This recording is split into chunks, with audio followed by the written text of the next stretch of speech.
seat, light it up, let's unwind. Kevin and Kerr bringing topics of all kinds, from cigars to sports, family and more.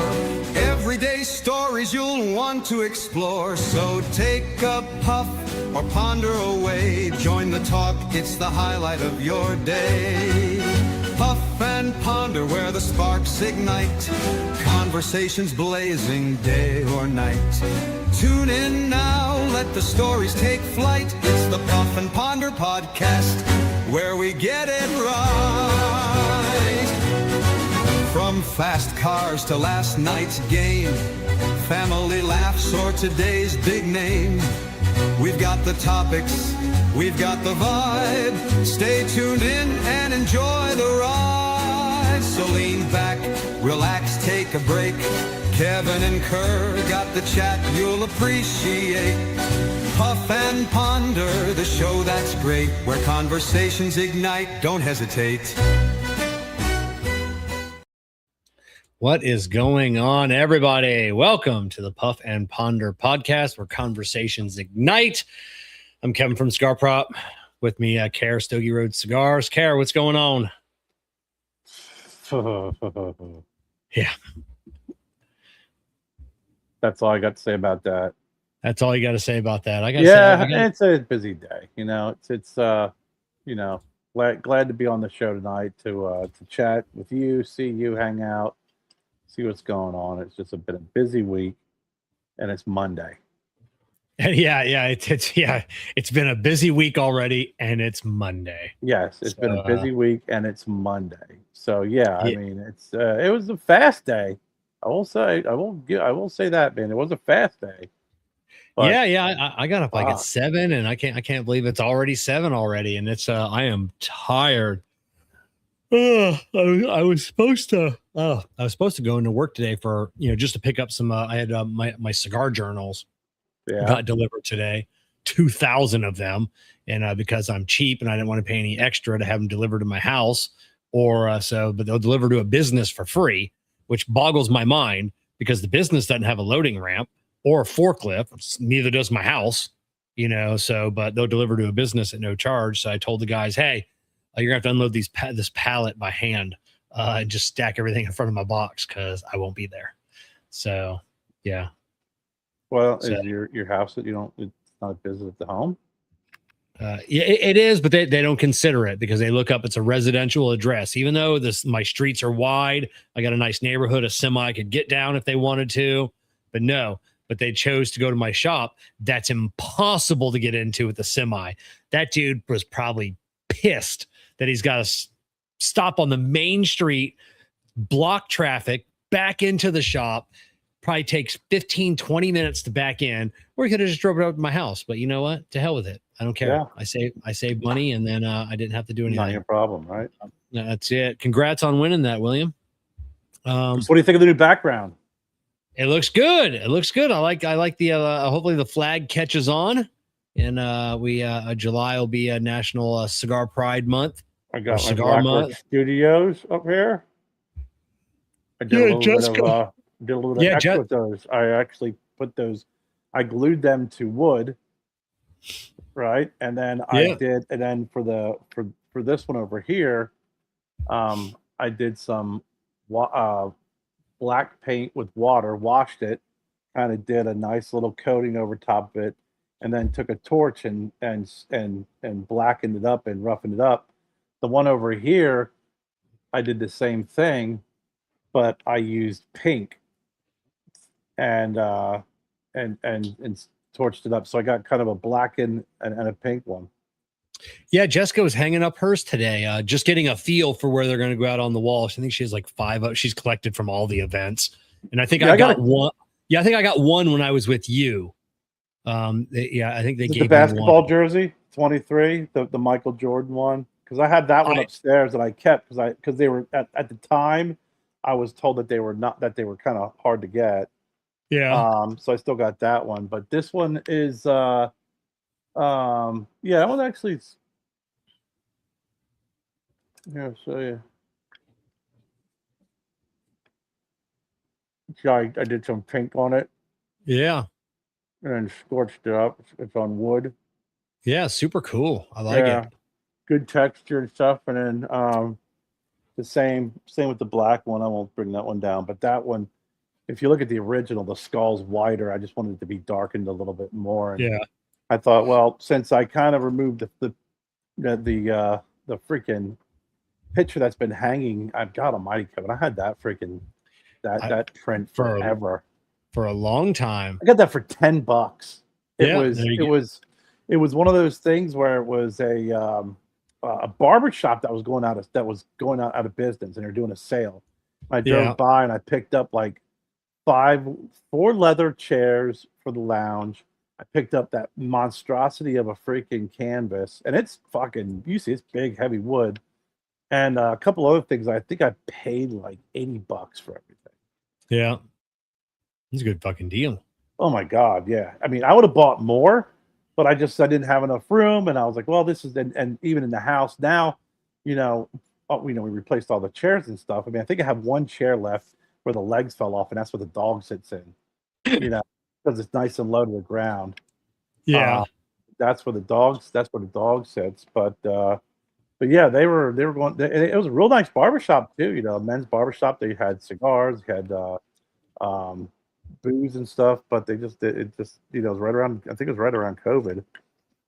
Oh yeah, no.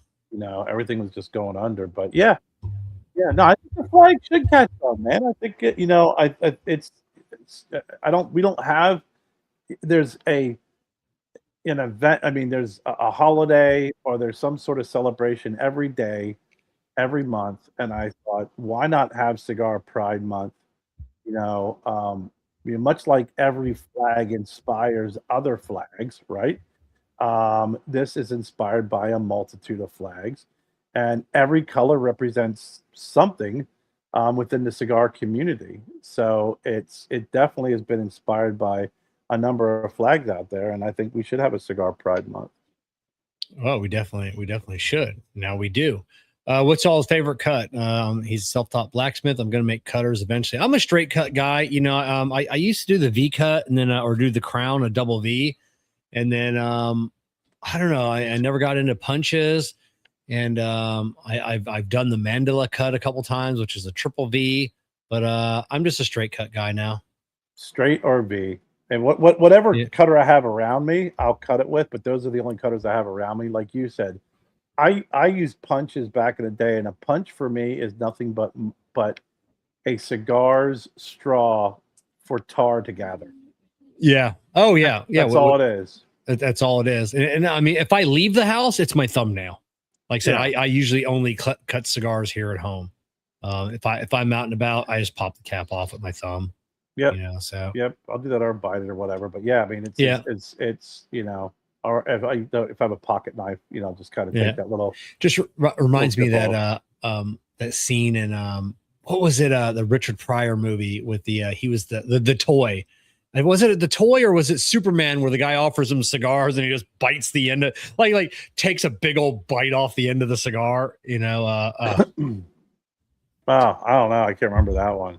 Yeah, I'll have to try and I think it was the toy, which was a good one. It was an old white man buys his son a grown up black guy as a toy, Yes, and I remember that movie. Wasn't Jackie Gleason in that? Yes, it was. It was Jackie Gleason. Yeah, Jackie Gleason and Richard Pryor. Yeah. So yeah, gotta love them old racist movies, So, but yeah, they're right. So I'm making breakfast this morning. I'm making biscuits and gravy, sausage gravy. So I asked Jessica, I go, hey, do you want any sausage gravy? She goes, no, I don't like yours. And I go, well, so you don't like sausage gravy? She goes, no, I just don't like yours. And I go, well, then you don't like any sausage gravy because everyone's is the same. It's sausage, flour, and milk. That's it. I mean, some people might put some people might put onions in it. And she's like, no, unless it's made by an old Southern white lady or an old Southern black man, I don't want it. I'm like, that's kind of fucked up. But then again, I want my fried chicken made by an old black lady, wearing an apron. So I told you, man, we've had some good food down here, and the person who makes some of the best collard greens I ever had was a freaking white chick from Jersey. Jennifer makes some of the best collard greens, hands down, hands Yeah. down. Oh yeah, yeah, So yeah. I have some. I mean, around this area too. It's we stopped by some really good places. I'll tell you what was interesting is years ago, um, Gabby, Kathy, and I were driving up from Charlotte. We met in Charlotte. We had done some work down there, and then with visiting shops, and we were driving up through, and he said he wanted to stop at a southern place, and we were in this like back road, and I'm like, well, that looks good, and we stopped. We got out. We're like, what the hell? Like, start walking through, and I was like, oh, they got a bunch of like lawn statues for sale. And I'm like, yeah, I think we might be in the right place, right? yeah, So we go up to the front door and we like open up and we're like, whoa! It was someone's like living kitchen or house. We're like, whoa! And they're like, no, come on in. And it was literally someone's house. They like knocked down a wall and the kitchen was exposed. There was maybe 5 tables in the place, tops, and a huge display of their freaking cakes and stuff. And we had a southern meal while we sat there shooting the shit with them at the kitchen like we were in someone's freaking house while they sat there and made us a meal. yeah. We were up in around Cleveland, Ohio. Me and a couple buddies of ours, 25 years ago or so, Known for their southern food. Yeah, we stopped into this little diner and it was breakfast time, and we wanted some breakfast, obviously, and it was a little hole in the wall, tiny little diner. We walk in, it's got a cloud of smoke, cigarette smoke on the ceiling. We ordered at the countertop, and at one point an old grizzled guy, he's a dishwasher, comes out, and he's got the big rack of silverware, and he's shaking all the water off, and he's putting it in the little separators. Got a cigarette hanging out of his mouth, big old long ash on the cigarette, and I go, where the fuck are we? But yeah, great food though. Great food. Yeah, those are the best places, man. We had a place in Delaware that we used to go to every once in a while, and it was dirty because normally we would go to Denny's at night, right? When you're drunk, or we would go to Dunkin' Donuts or whatever. But there's a diner that you really had to be drunk to go to. And I remember I got a sandwich, and I can't remember the name of it but it was one of those sandwiches that came out on a freaking big English muffin, and it was like egg, cheese, and then every meat imaginable on it. It had bacon, ham, sausage, scrapple, like it was piled. Yeah, a Dagwood breakfast sandwich. Holy balls! And it was like, and then the next day, you don't know if it was the alcohol or the food when you're sitting on the toilet. But still, like one of my all-time like favorite places I stopped at down there. It was right down the road from where I lived, and I've only been there a handful of times, but again, you really have to be desperate to go down there. Yeah, because it's one of those things where it's like, do I want to drive all the way up to Denny's and risk getting pulled over, or do I want to drive a half block down? Yeah, exactly. The diner where I know, sickness will follow. But yeah, especially if it's pretty late and then the cars are in the Denny's, the cops know. Who's there. Might as well be in a Taco Bell drive-through at 2 a.m. They're definitely are follow you home, waving a red flag at that point, man. Yeah. Oh, dude. So, Kerr, what are you smoking tonight? I'm just finishing up with a Big Tony, and I don't know what I want to smoke next. I was talking to you earlier about the guests we're going to have on the I Tap That show, and I know that they were gracious enough to send some cigars, and I like smoking a couple prior to. Yeah, I'm gonna get those this week as well. To give some feedback. And actually, I was introduced to these guys through the Wolfpack Cigar Club. Yeah. Yeah. So I mean, I might give one of these a try. I wanted to have something a little bit special. Yeah, I really don't know much about Haze Gray. I haven't even opened up the pack yet that they sent us. So, are we ever going to smoke this, Kevin? Yeah, I know. It's like I get on Jessica, so because we all three got to smoke it together. So, but yeah. So, which one are you going with from Haze Gray? I don't know yet. See, look, a nice little box. Yeah. Good presentation. A couple of cards here with some thank yous. I got, gosh, I'm dropping everything here. Got myself a Haze sticker. Yeah, that outer box that box came in. I packed up some cigars for you, and I used that box to it's a good box. Yeah, it's a good box. It's a good box. Can't throw away a good box. No, Gotta reuse a good box. I got mine. I got mine up there. So I don't know, man. But yeah, I've had the one cigar. I've had, I think, one or two of these cigars from the cigar club of the cigar monthly club with those guys. This is called Brotherhood. So I'm gonna have a Brotherhood for the guys at Wolfpack. So I don't know. I'll have to take a look at this one here and figure out which one this is. They have a War Dog line. It's Brotherhood. Brotherhood is part of their War Dog cigar line. It's Brazilian, Maduro, Dominican, Honduran, Nicaraguan. It is described as full-bodied. So right on. I'm finishing up I'm finishing up a Super Stroke from Room 101. Jessica got a couple of these packs a few years ago. Hidden gems somewhere. I don't know where she found them at. And then, are you the ones that sent the Super Stroke? Oh, okay. Yeah. So was that Kardec? Okay, yeah. Good. Kardec. So yeah. So the funky box that came in. Oh yeah, that box is super cool. Yeah. So good thing you sent me the box too, or Jen would have sold it. But yeah, and then I'm gonna go to I think I'm gonna do the St. Louis Ray Aroa 30th anniversary from the Smoke In Cigar of the Month Club. And then I did send you the cigars I sent you was the Cigar Prop Essential Smokes from Smoke In as well, so people can find those. Those are the 5 cigars I never leave home without. If it is an essential cigar prop certified pack of cigars, because I remember the what was it, the Shorty for 40s? Shorty for 40. That was a fantastic selection as well. That's it. Definitely some good ones. And so I got the Room 101 Space Trash shirt on. So I made a ABC Liquor today, picking up some rum.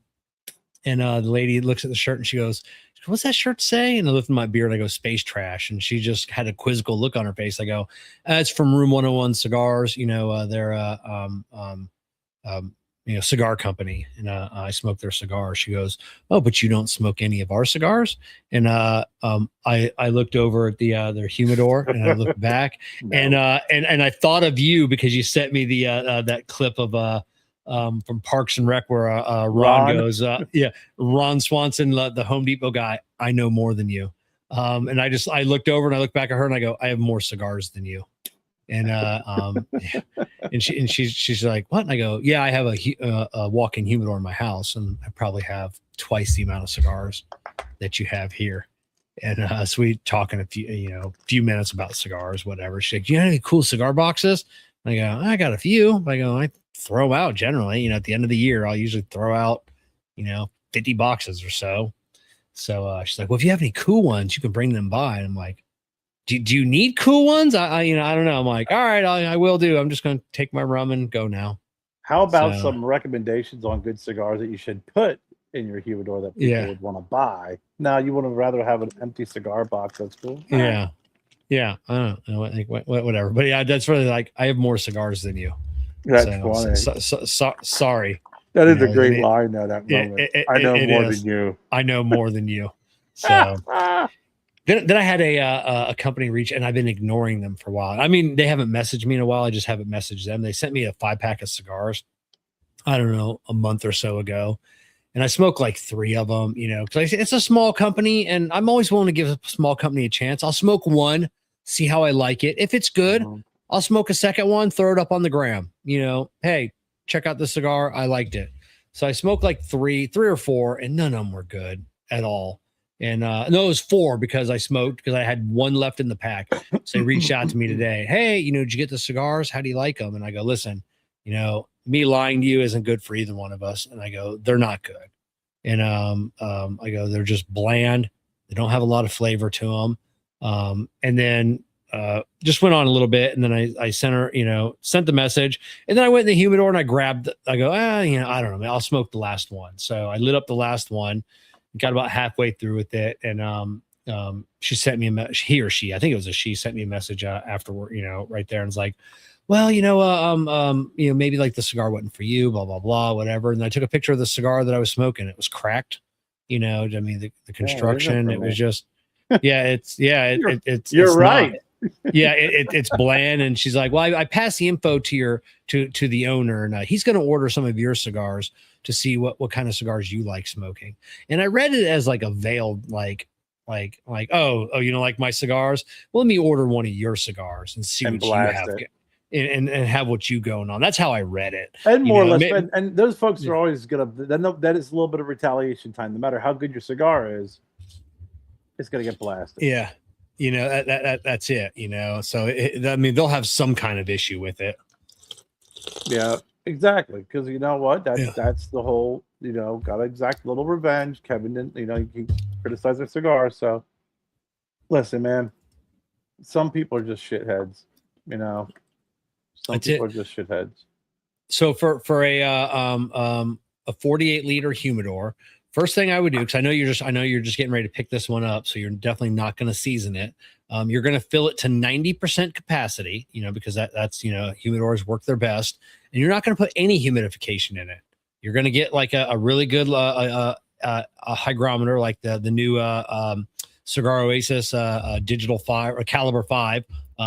I have many of them. I have like over a dozen spread out, the best hygrometer out there, and they're like under $20. You're going to put one of those in there, maybe two, one on the top shelf, one on the bottom shelf, and you're just going to monitor that humidor for a few weeks. I think you're going to find out that you're going to need a whole lot less humidity than you think you will, because in those like thermoelectric style humidors, they're metal, they're glass, they don't leak. So like the humidity really won't go anywhere. So just monitor it for a couple of weeks. When you start to notice that the humidity is dropping, on the big one, the 350 gram, I might add one or two, and then just go from there. You're going to find out you're not going to need a whole lot of humidification in that. So remember, it's always easier. It's easier to raise the humidity than it is to lower the humidity. So just keep that in mind. No, those dude. I mean, I even took your advice when I have I got the real big Winador that I got super cheap. And the cooling system didn't work on it, but I kept my hygrometer in there and it still kept it at a pretty good temperature. And it required minimal. I mean, humidification, because you don't have the wood sucking it up and everything's sealed. Yeah, exactly. I just went through Jessica's. I think because I told you like a couple weeks ago, a month ago, I robbed some of the cigars out of her big converted Winador, in the bedroom. And it's a big one, like a 6 foot tall one. And I was just changing out the packs, and I think the packs were almost a year old in that, and they weren't dry or they weren't rock. They needed to be swapped out. But I probably could have went, another month or so, Really? So yeah, they don't, like I said, there's nowhere for the humidity to go. I mean, at best, she may only open that thing once a week because she has her other one in the lounge here that's got, all of her, the daily smokes in it. And then, then we keep some in the walk-in humidor as well. So yeah, those things are rock solid. They are, and like you said, it's the humidification. Just the only place it has to go is in your cigars. That's it. So Kevin, I got to ask you. I know you've been not only working like a madman the last several months, nonstop, but I know that you encountered some bullshittery.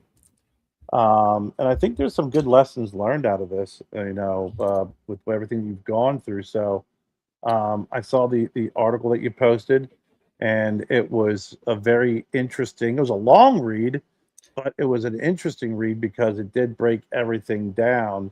And I think it wasn't you were not reading a story about someone. I think the story kind of put you in your shoes. And I think that's why it read so well. Yeah, it was, and actually, right before the show, a couple hours ago, we just got the I Tap That channel back. So we have all of our YouTube channels are now back up and running, and that was a nightmare. So that all started last Tuesday night. I'm running around. I only get 1 day off a week. I'm running around. I'm doing 10 different things in this lounge. I get an email from a company called Hollyland, and we've talked before about doing some collab. They're sending up some, they're known for their little wireless microphones, and we could just never work out a compensation package. It's like I'm not doing all this work just for some free microphones. $100 worth of microphones. I'm not going to do everything you want. Mm-hmm. So I got another message from them, and I'm like, all right, so I'll see what they got. It's like, hey, we need to, verify the stats on your YouTube channel. I'm like, all right. So it's a message I've gotten before. You click on it, you give them your analytics, and that's kind of like, hey, whether it's going to be worth paying this guy, what he wants for whatever. And click on it. One thing led to another, and they gained access to my this. It wasn't from Hollyland. It was, and like I said, that was my mistake because I know better. I always look at the email. I always look at the upper left-hand corner when it takes me somewhere. Does it have an HTTPS? I'm just good at that. And but when you're in the middle of doing a dozen things, that one slipped through the cracks, and they gained that instantly changed. And I knew what had happened, because the page wasn't refreshing. And then I just clicked on my fuck, and I instantly went to Google to change my password, and it had already been changed instantly. Wow. And that was a gut punch, man. That's a gut punch, man, because I'm locked out of everything. They have all my passwords, my password manager. They have passwords to my website. Luckily they wouldn't know how to get in to my website per se, but if they were, they'd have the and that's why I don't keep any customer. We don't keep any credit cards on our website. Mm-hmm. We have your name and mailing address. That's all we have. Everything is held by the credit card companies. So, even if our site got hacked, who cares? They got your name and address. What else are they going to do with that? Nothing. But yeah, all my banking, credit cards, everything they have access to now. Now, luckily for me, they weren't interested in any of that. They were interested in my YouTube channels. Mm-hmm. So like within a few minutes, they already started broadcasting on the Cigar Prop page, some live stream crypto scam. So instantly hop on to ChatGPT, and I'm like, Ash, walk me through this. And the first thing he's like, well, first thing you gotta do is you gotta go to Twitter, and you gotta tweet to Team YouTube. So there's what you have to do. So when your Google account gets hacked, you have to go to Twitter and you have to tweet at them. Really? To get, that's what you have to do. I mean, they don't want people knowing that, because there is no recourse. I mean, other than the, hunting down and trying to find like a form that's buried within Google, because they don't want people contacting them. It's right. Like they want you to use their ecosystem, but once you have a problem with their ecosystem, they don't care. Oh, you got a problem with your Gmail? You just create a new one. The old one's gone. Like you forgot the password. Yeah, you just create a new one. That's their solution to the Gmail issue. You just create a new one. Oh, your YouTube channel got hacked. You just create a new one. That's all you do. Just create a new one. So luckily I tweeted at them, and then as things are progressing and we're trying to figure this out, I'm replying to that tweet. I'm retweeting, commenting, and then I let it go because it's late at night. So the next day, hadn't heard anything from them. So I also tweet at the CEO of YouTube, the new CEO. So I tweeted at him, went on to LinkedIn, made a post on LinkedIn, tagging him in that LinkedIn post as well. And then went to Instagram, found them on Instagram, sent them a message on Instagram. So I'm just, and luckily, and I think at the end of the day, luckily I have a large following across multiple platforms. Yeah. And I think that's honestly the only reason that I got things resolved as quickly as I did. Like I've gotten other things. I got, I had to tweet at Allstate Insurance, a while, a couple years ago, just to get them to do their job, to not break the law, so that's what sucks is you have to potentially badmouth someone or a company to get them to do anything. So luckily, at the end of the next day, they acknowledged that that my accounts have been compromised, and they locked down the accounts. So the person that accessed the account no longer had access to that account. Mm-hmm. So hopefully everything wasn't copied and pasted and saved and sold on the dark web, but at least he couldn't access it anymore, but neither could I, so then it was just, back and forth of trying to get it, hey, they're you got to do this, you got to do this. I'm like, it's not working. Okay, do this. It's not working. You do this. It's not working. I'm like, listen, send me a password reset. You have access to my Gmail, which I never use Gmail. I use my Outlook, and I use AOL still for my personal. So, whatever. So finally they sent me a password reset that at least got me my Gmail back, and which instantly got me the Cigar Prop channel back. And then it was just all my other account, got deleted, or taken down. So it was just every day working with, and you can't, and still they're like, well, there's nothing we can do. So I have to go back to Twitter and I have to talk with those people. Then I got to go back to Instagram and LinkedIn and make another post. And and then go back to my Outlook and the person that sent me this, because the people that I'm talking to directly on Google in whatever country they're in, they're not helpful at all, because I only get an email every day at 1 a.m. 1:30. Right. So they're not here in the States. They're overseas somewhere. And so between so I think the Twitter people, and I don't know if that guy from, the CEO saw it, but, when I would go to them, I go, hey, I'm not getting help from Google. And then all of a sudden, a couple hours later, 12 hours later, I'd get an email. Oh, hey, we got that back up and running for you. And I'm like, yeah, I know, why can't you guys just do this? So in the meantime, I'm changing all the passwords, all my banks. All my credit cards, which is a pain in the ass. I signed up for a new program. I'm not using Google Password Manager anymore, because if you're locked out of your Gmail, you're screwed. So I signed up for 1Password. It's the most popular one out there. If I lose access to that, like if I forget my master password, all I can do is shut it down. Like they can't even access my account for me. Like they don't know what my password is. There's no such thing as a password reset with them. It's if you lose your password, that's it.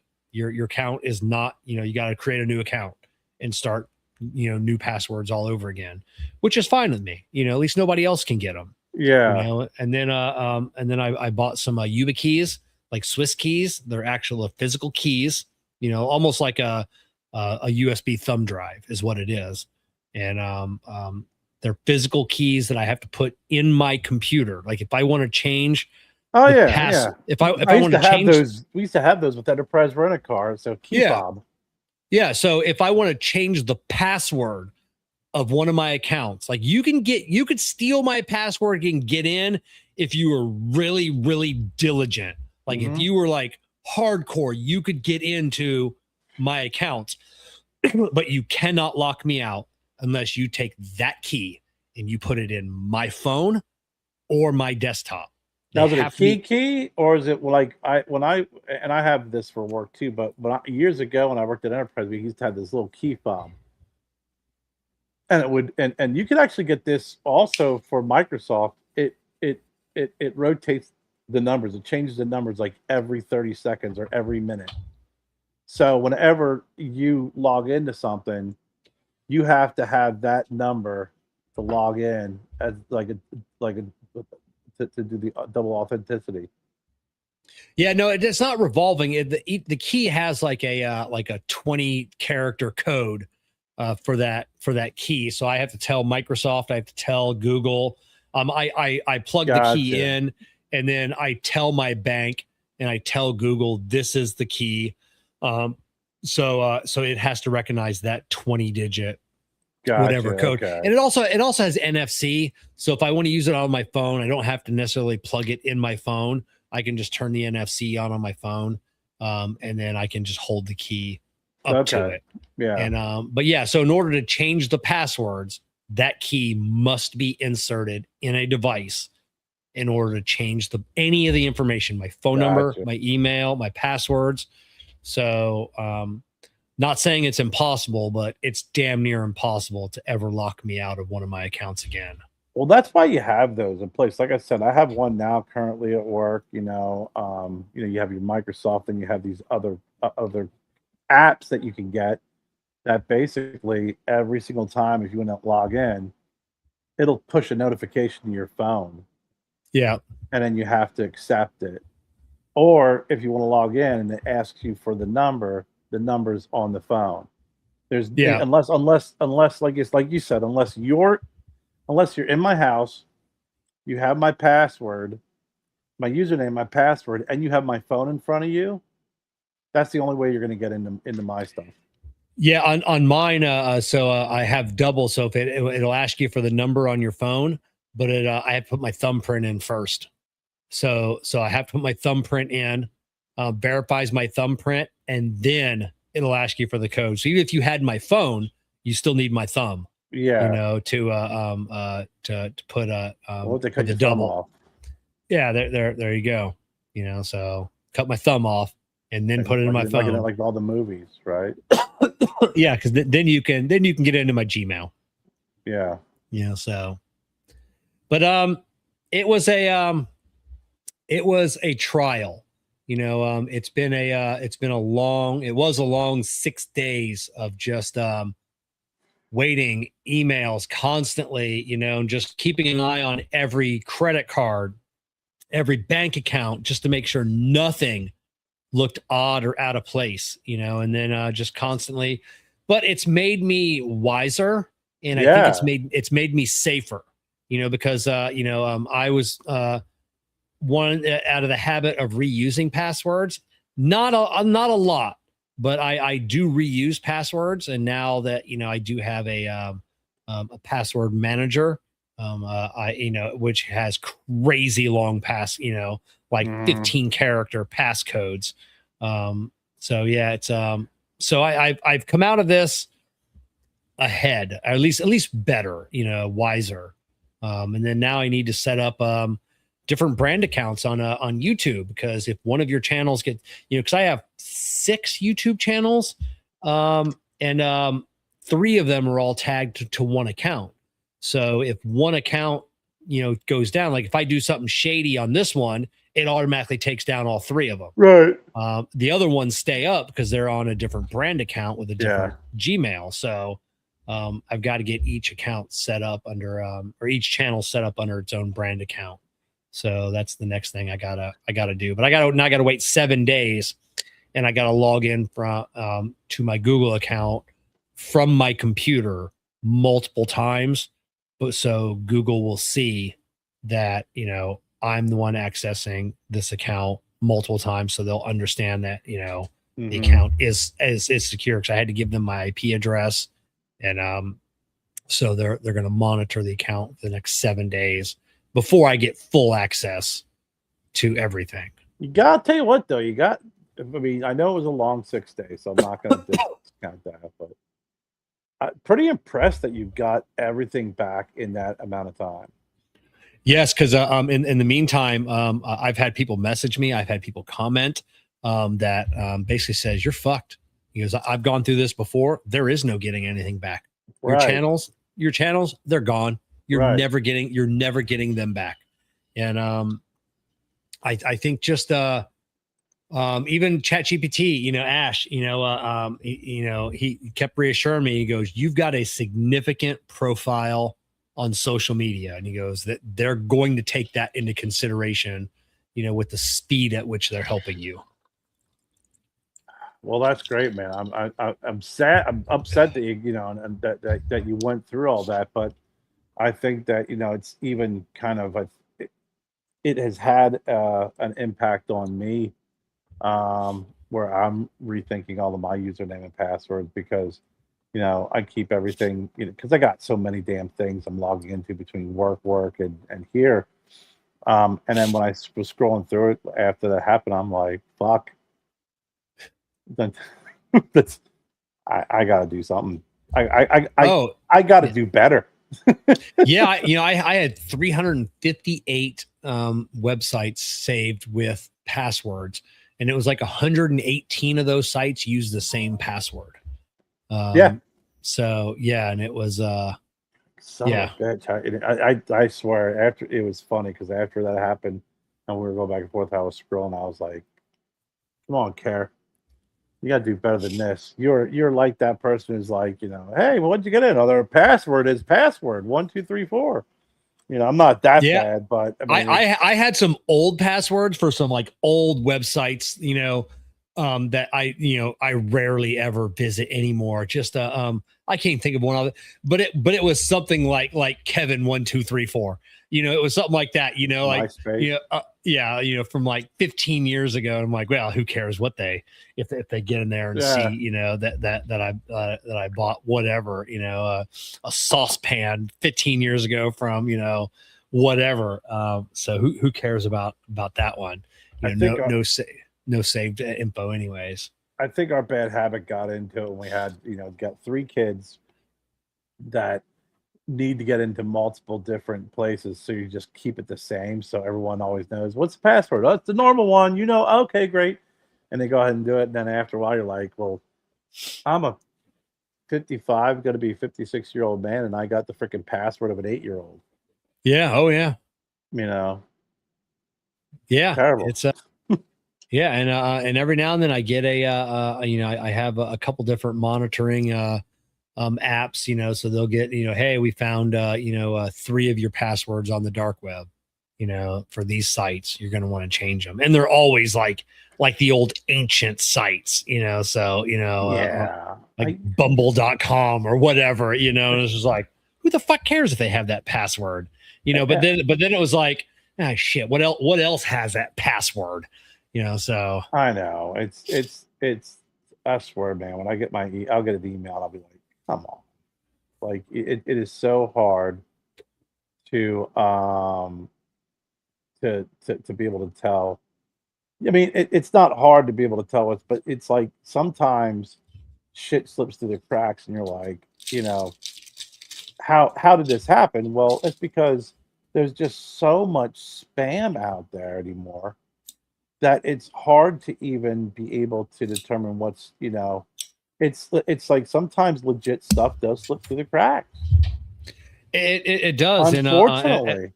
And I'll tell you, this one was as good as I have ever seen it, because I screenshot it was good.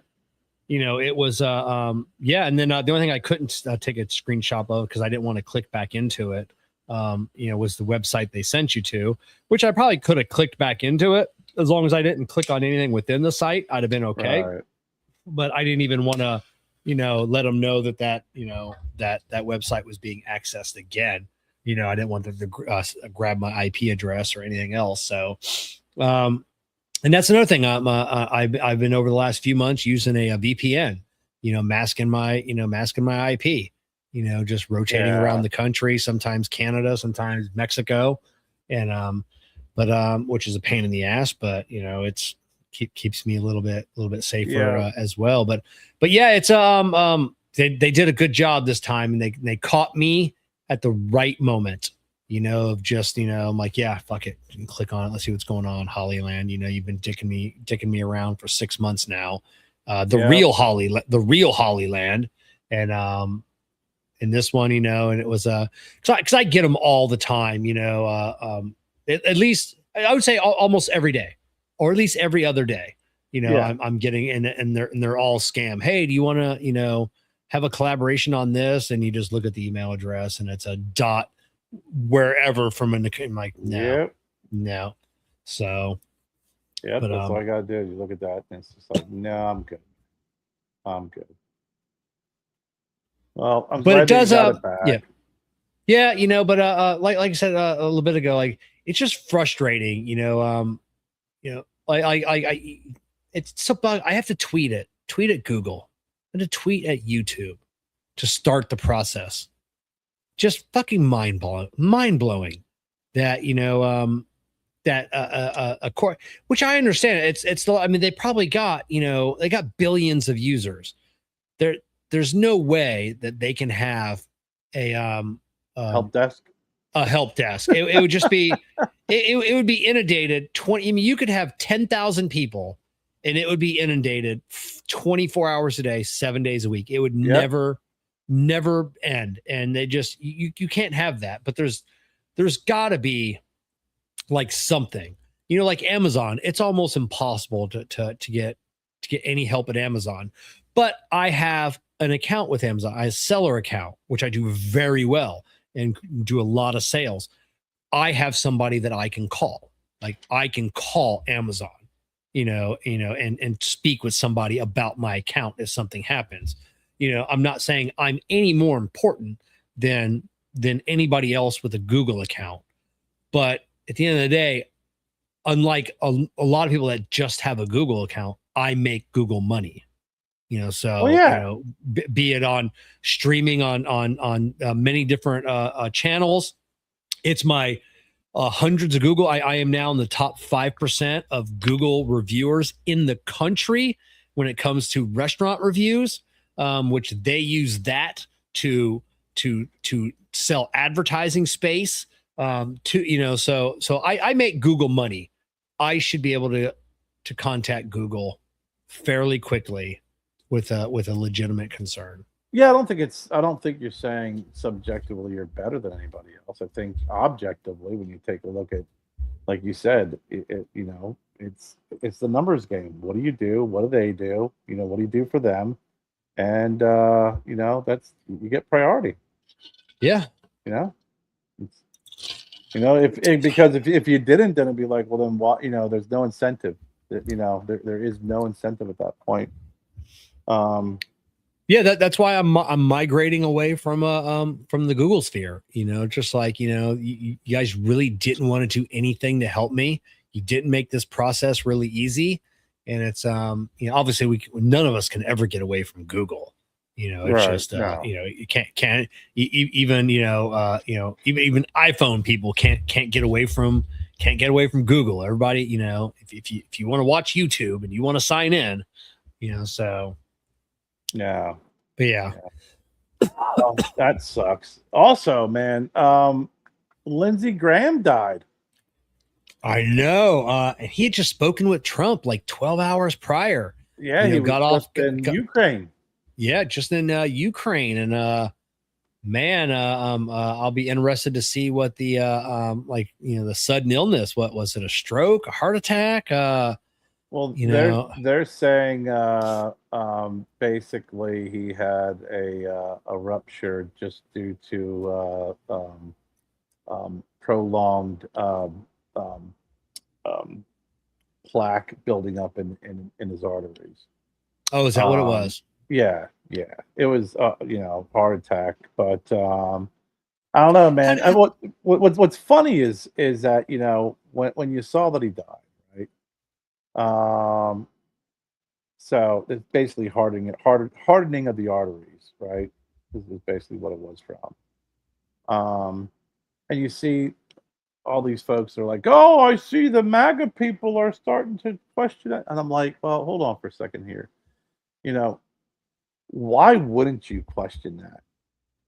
Like, I don't think it has anything to do with if you're a MAGA or whatever the case may be. I mean, he's been a supporter of Trump. I mean, he's criticized him, but he's been a supporter. He's doing everything he can. Trump's been assassination attempts how many times already? Yeah. You know, how many threats? You know, then some guy who I can't remember the name of the guy was, from some Representative Russia was calling for the death of Lindsey Graham. You know, I mean, it's natural, especially in this environment, that if someone like that just dies suddenly, um, you know, of course there's going to be some suspicion. Yeah, and how I just don't get how they don't catch some of these illnesses early. So a friend of mine, he passed away just a couple years ago. He's CEO. He was worth more money than God. CEO of a multi-billion dollar company, and they sent him in once a year. That was the board, and he had to have a full like workup, and not just like your stress test. Like they did like the full body MRI.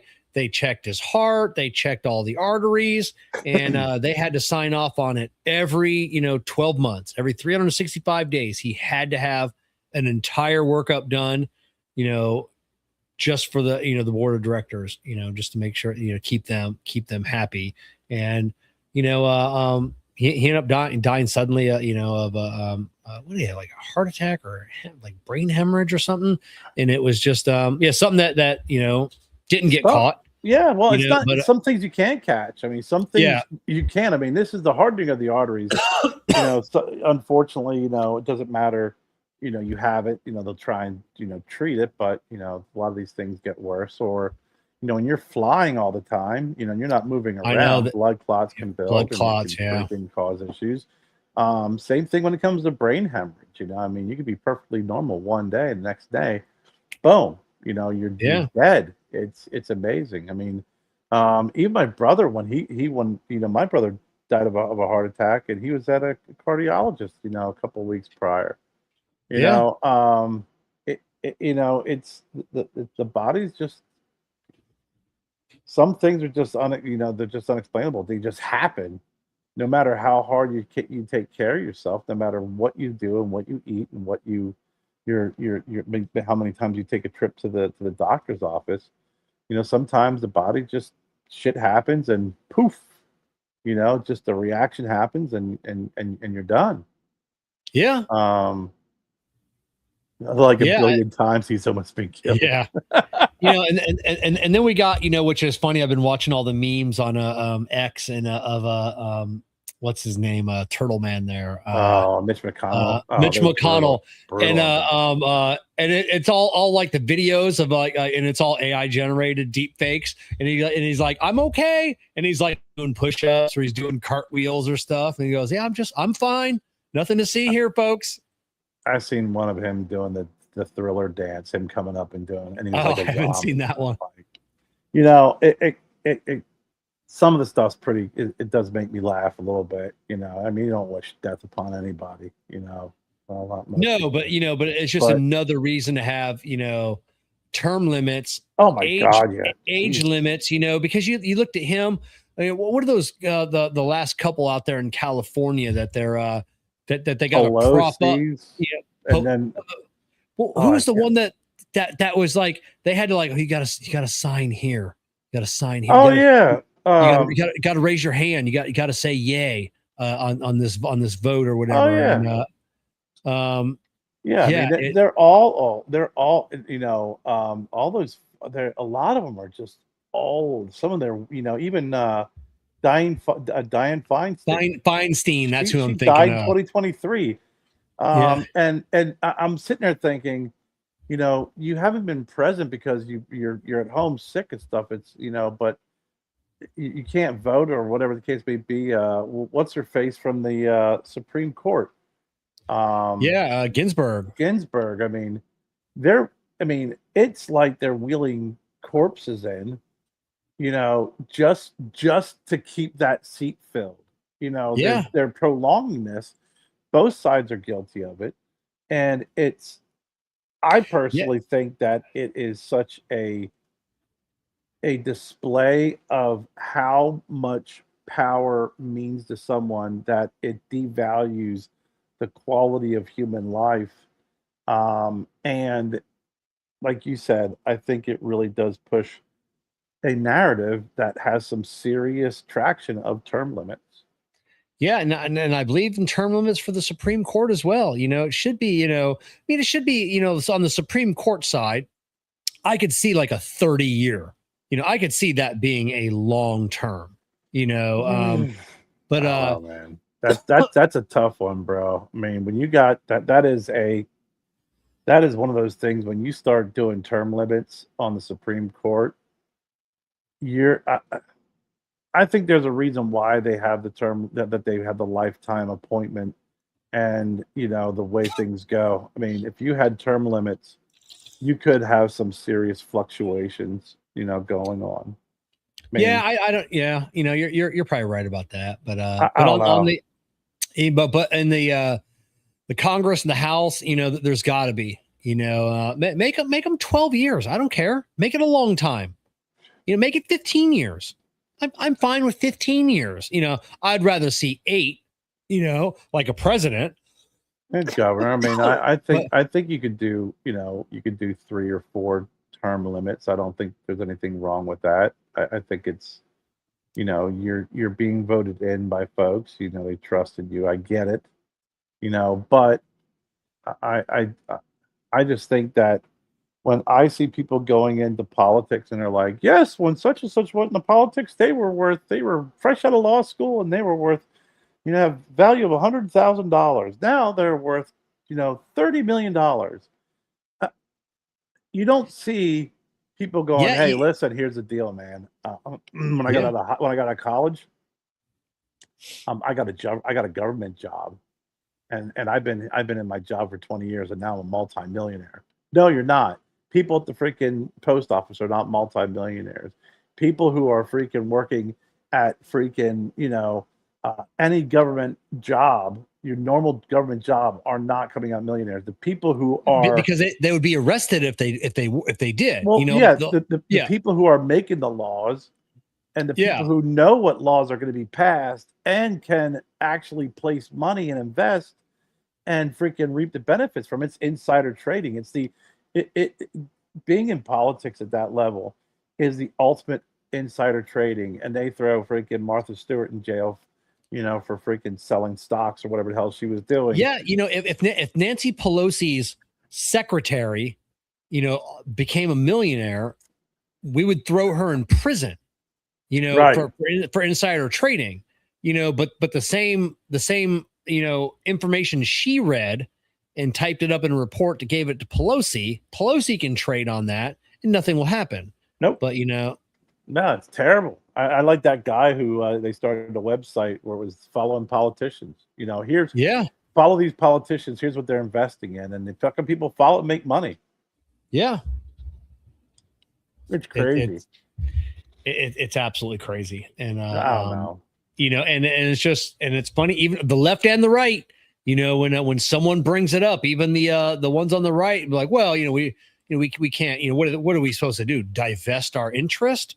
In these companies, and yes, you don't have to divest. You have to give it over to someone else. Hey, these are the companies I've invested in, and I'm turning it over to my trust.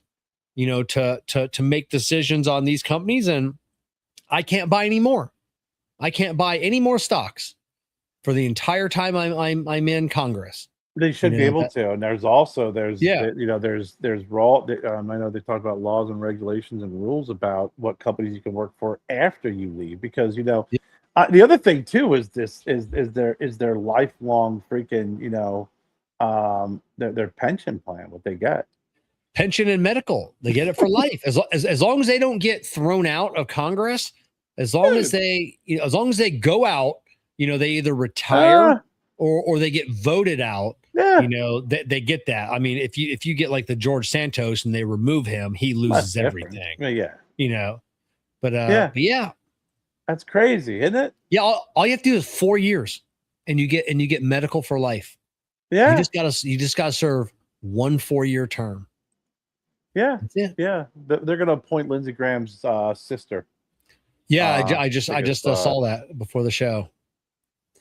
And even Fetterman, they posted he's bought some stocks. He's made a little coin, and I'm like, Fetterman, I would have thought he would have been the one that that resisted that, so there's a few out there that truly are, broke. The one guy that's what was his name? He's always talking about the aliens, him and Anna Paulina Luna, and he's still broke as shit. He doesn't take any money, doesn't trade stocks, has a little house there in Tennessee or whatever, and still divulges all of his financials. And you get guys like Bernie Sanders who sit there and then you see him during these Senate hearings, and it's like, dude, you own like 2 or 3 houses. You've taken freaking money from big. Stop trying to act like the working man who freaking lives in a freaking 2-bedroom apartment and freaking in freaking Vermont somewhere. You don't. Yeah. It's crazy. It's crazy. That's why whenever we talk about politics, people lose their minds, and it's like, well, you can lose your mind all you want. I mean, I think we do a very good job of calling it like we see it. It's not slanted one way or the other.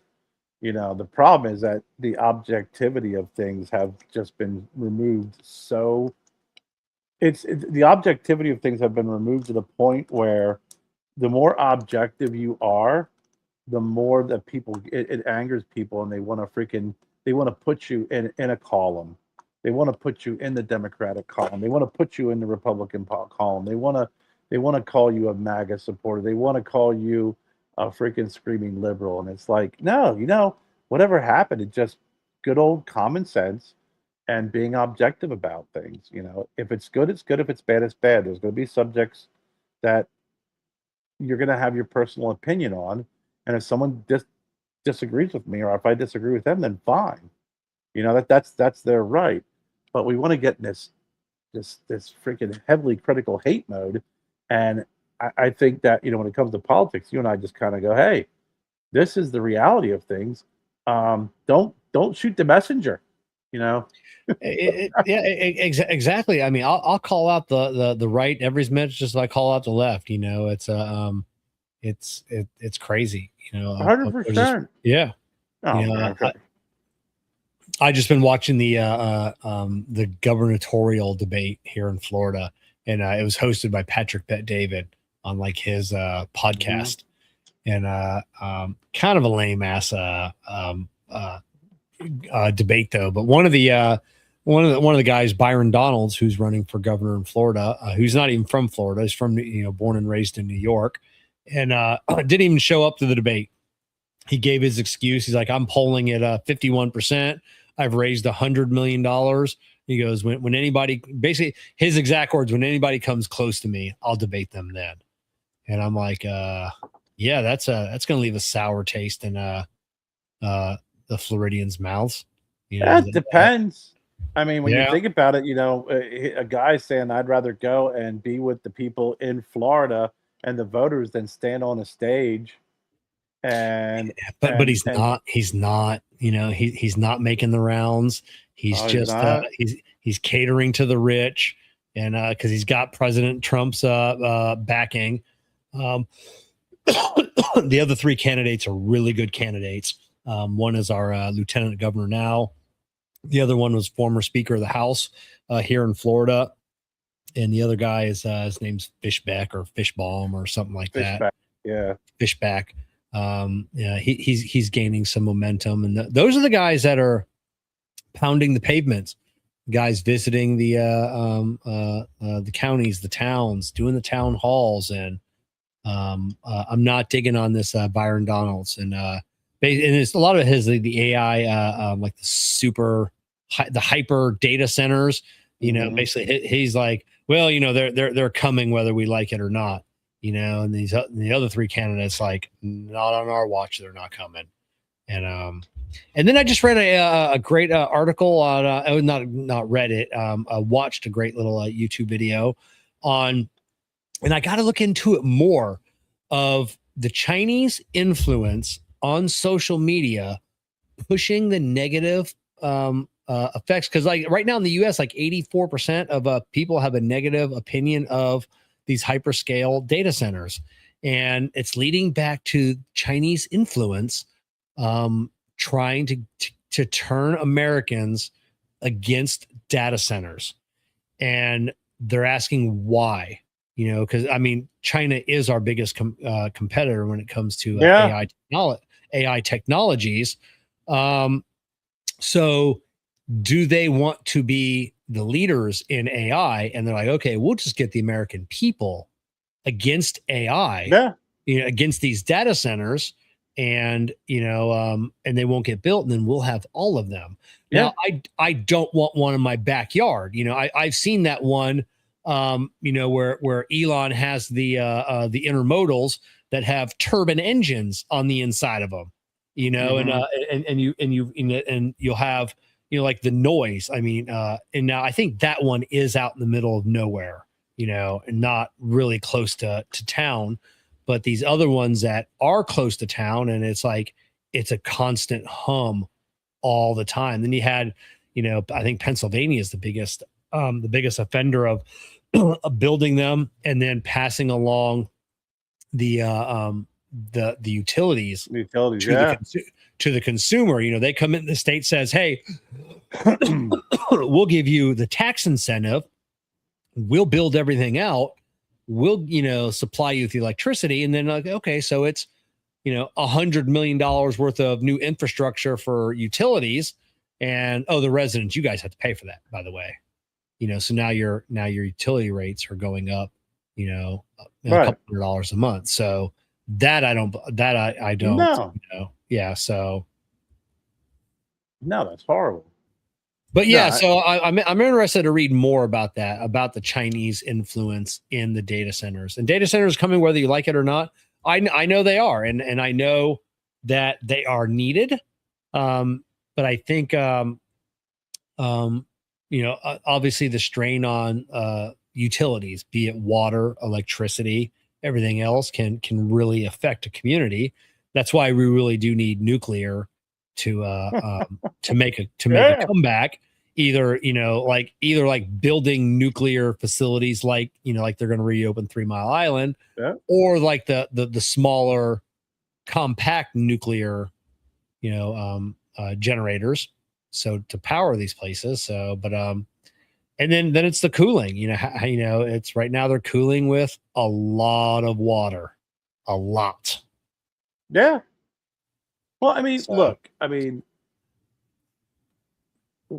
everybody's chasing clean energy, and nuclear is the cleanest energy. Yeah, it just is. Yeah, there's going to be some risk to it, obviously. But after the China Syndrome movie, and what happened with 3 Mile Island, it was that stopped. I mean, I remember when my dad was working at 3 Mile Island, and then he retired, and they were coming in to redo the unit. They had to get their the units. They had they had different units, with the one unit melted down, so they actually had to like bring in a whole new freaking unit, and they had to bring it in from France. Can't make it here. Yeah, and again, if you want clean energy, that's the cleanest energy of all. If you and you're going to have to wrap your head around it, and if these AI, these data centers, they're going to need power, and you don't want 50 million different freaking coal factories or whatever, causing the decay of the ozone layer, the depletion of the ozone layer. You're gonna have to wrap your head around nuclear energy. You just are. Yeah, I don't know what how true the stat was, but from what I listening to the interviewer, and I trust him. So between China and India, they're opening up one coal power plant every week for the next 10 years. Some big, some small, but it's just like, that's absolutely insane. And I know, when you talk about coal, I don't think anybody has more coal in the world than the US does.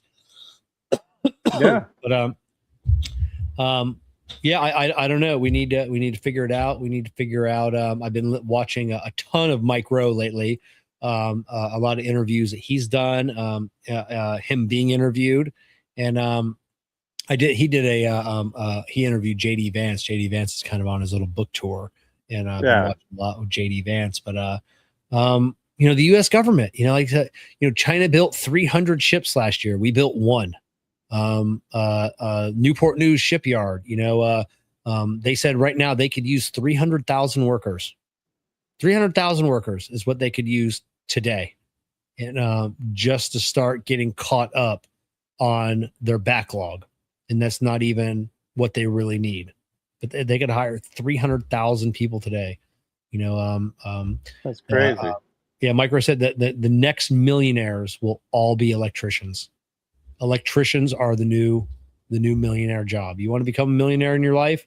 Become an electrician. You will become a millionaire.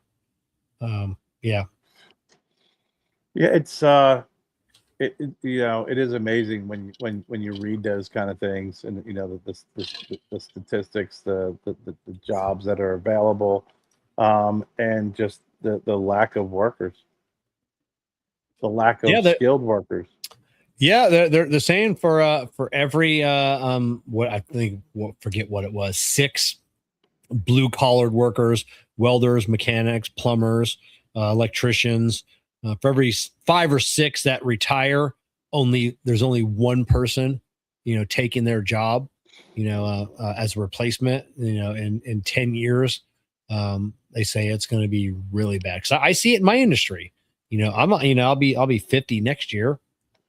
I don't have a lot, I don't want to work past 55, turning wrenches anyways, I won't be able to do it. We have no, I've been at my location for almost 10 years now. Maybe 9 years. And we've only graduated one mechanic through our shop. That is a full-fledged technician mechanic that can do everything. One is all that we've graduated up through our shop. Crazy. Have you scared the others away, Kevin? Is that what it is? I try to, and then the ones that I tried to scare this new kid away that I trained last week, and God damn it, is he a hell of a worker? I mean, he is just killing it in his first week. But you got to scare him away, because this is a hard job. It's not like, you're coming in, to an easy job. You're going to get yelled at. You're going to work your ass off. It's going to be fucking miserable because you're out in a hot shop in Florida starting in the summertime, and it's miserable. But if you put your fucking time in and you pay attention, without going to college, I can guarantee that you'll make $100,000 a year. I can guarantee that, with no education other than you're willing to learn. How many other industries that are like that, other than blue collar, you can do that. Plumbers, electricians, without ever going to college, make 6 figures. A lot of time they also want years of experience. I'm currently having to try to start a business with my pops because no one's hired me. Yeah, some places want years of experience. Some places want younger people. Some places want younger, and I remember when I was an assistant welding instructor way back in the day, and the best people that came through my class are people that never welded before. I didn't want welders that were coming up to brush up or to try and learn something new. They were the worst. They were the worst. I didn't want to work with them, because they wouldn't take direction. Yeah. Other than someone that didn't know anything and was willing to learn, you basically, you can mold them into a great welder, but these older guys, some guys, some places don't want too much experience. Yeah. You don't want that. There's a fine line. It depends on what you're looking for too. There's some places that look like they'll look at someone and say, when you're older, you have a lot of experience. You're going to cost me a lot of money. I can get two young people with Goddamn right. with half that experience, and and get more years out of them. I've said it before. Someone at my company, there's going to be some accountant, going through line by line, and they're going to get to me one day, and they're going to be like, "Paying this motherfucker how much money? Fucking fire him and get 3 new guys, to do what he does, So, but you see, the thing is, they can't get 3 guys to do what you do. Well, or they would need to get 3 guys to do. They would definitely need to get three guys, right? And hopefully one of them was pretty decent, right? But yeah, it's mind boggling, just like the work ethic and just everything. Everything. It's the work ethic. It's the experience. Listen, you can have. I had somebody tell me one time. This was a while back, when I was up in Pittsburgh in pharmaceuticals. They're like, I've been in pharmaceutical sales, for 15 years. What are you going to teach me that I already know? I'm like, listen, you could be doing something for 15 years. Doesn't mean you're good at it. You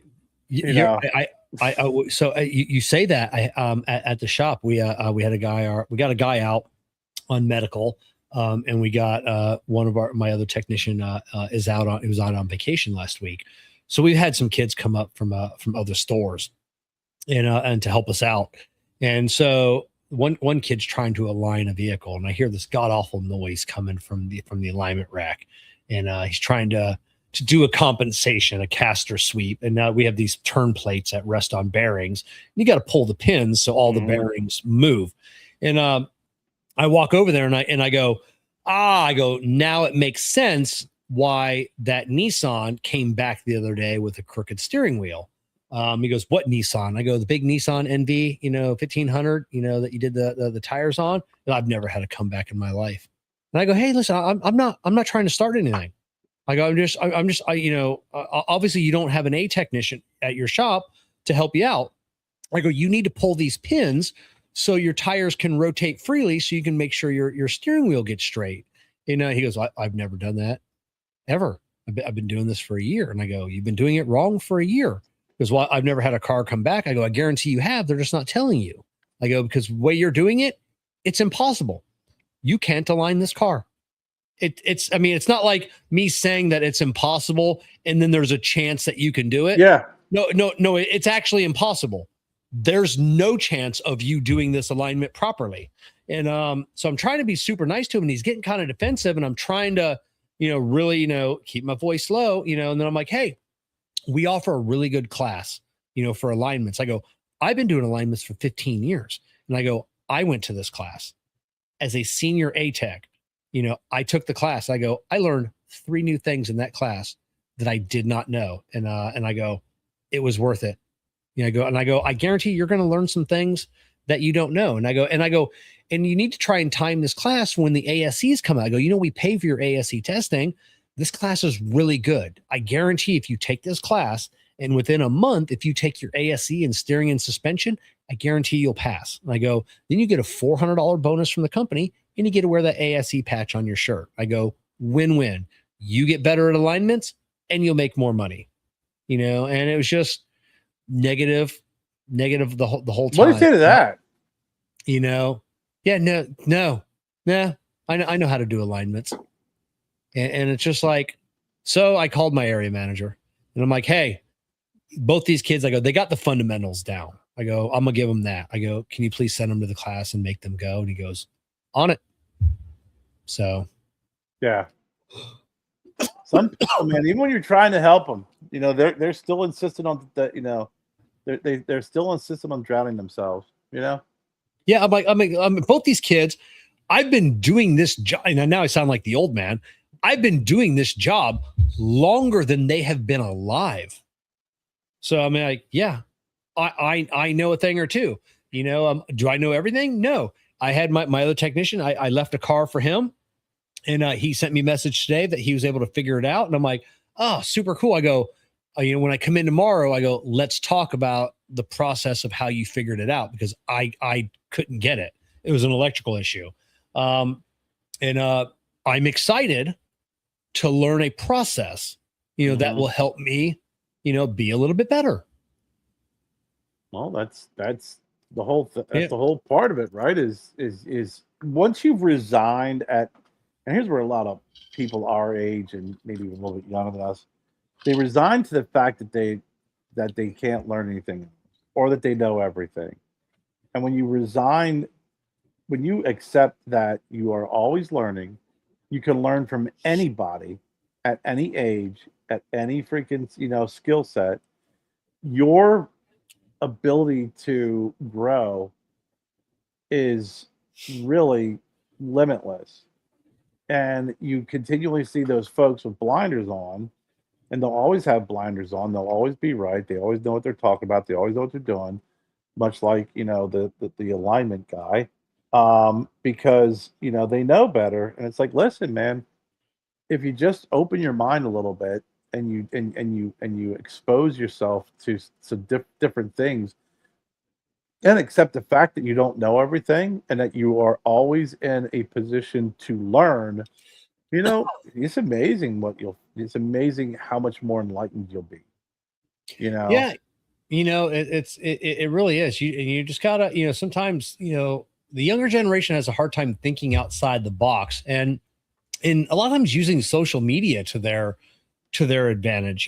Talking to one kid in our company, and he's not making a lot of money, and he's not great at his job, so which is understandable. And he said, he's trying to do more side work, for friends and family, and I got my guy Eric. He does a lot of side work. He's probably makes $25,000 a year doing side work. Doesn't take it from the company, but from his neighborhood and friends and family, and word gets around, hey, he can do that job, and then and I would say 90% of it is work that we don't do at the shop anyways. So, there are some things I'll be like, hey, I don't want to do that in my driveway. Why don't you bring it up to the shop? We'll get you a good deal, the best deal out there, but I don't want to do it at home. And Mass and this kid, and he's like, I'm like, hey, are you, hunting on social media? I go, look in your local Facebook group. Like we've talked about it before. We have Northport, Englewood. We all have our local towns. But people are always in there like, hey, I need a good mechanic, or hey, I need an alternator done, or hey, I've got these shocks or struts, that I want to have put on. Does anybody do work on the side? And it's in there almost every day. Yeah. Almost every single day. There's somebody looking for some work to be done. And I'm like, do you need to be jumping on those? I'm like, hey, I'm a mechanic. I do this professionally. Like I can do this in my own time. You jump on them because there's a good percentage of those folks, like we talked before about local business. Hey, anybody got the name of a good handyman? Yeah, give this guy a call. You give him a call and they'll respond. Oh yeah, it happens all the time. When I was looking to have my bar cut down, 6 companies I think I ended up reaching out to. Not a single, 5 didn't get back to me. One got back to me, did a fantastic job. When we go to put our bathroom in, I'm using him. So for the $300 that he charged me, he's probably going to get a $15,000 bathroom now, because he did a great job. He was on it, and that's it. And I don't know, Jessica and I we were talking today, and about, because I had to finally tear apart one of my 3D printers that I was having some issue with. There's some things I couldn't do with it because some things were broken in it, and I was just milking it along. So I finally, had some time to tear it down and fixed it. And I've had no less than like 6 people reach out to me over the last few months, and it's just, how are you staying so busy, with the 3D printing business? I'm like, yeah, you just, you need to develop relationships. You need to start hunting. You need to like get on these groups, and then, or even in the cigar groups, there are always people that are looking to, get 3D printing done or want something done. And then you got to be proactive as well. So just today, I've got prototypes being sent out to 4 different cigar brand owners for products that they did not ask for. I saw something, online, and I'm like, Oh, I bet I can make that into a Right. cigar rest and send it. So I got something cool sent to a Nick Melillo, chief of the broadleaf. If you're listening, you got a kick-ass package coming of something I think you're gonna fucking be blown away with. And if he doesn't want it, I'm gonna sell it myself. Um, Right. but um, but yeah, I tell you got to be proactive. Sometimes you got to spend money, and Yeah. Oh I yeah. mean, it cost me $45 to have my designer design these four items for me. I got another probably $40 in parts and print time and shipping, so it'll cost me $100, to send out these. If they don't work, they don't work. They don't buy them, So, but if they do, there you go. Now I've got another client. I still think you need So to 3D print the pod from the fly yeah, that'd be pretty cool. and send that to Pete and say, "Here's your next monster cigar."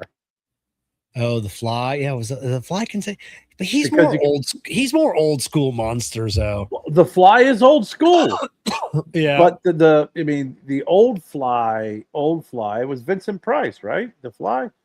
I mean, it's Well, a new. wait a minute. It went back that far. I didn't know that. Yeah, yeah, it's yeah, it's I didn't know that was an I old mean, story. yeah, yeah. I mean, Jeff Goldblum, you remember Jeff Goldblum from, Gina Davis from that Yeah. movie, but the original Fly was 1958.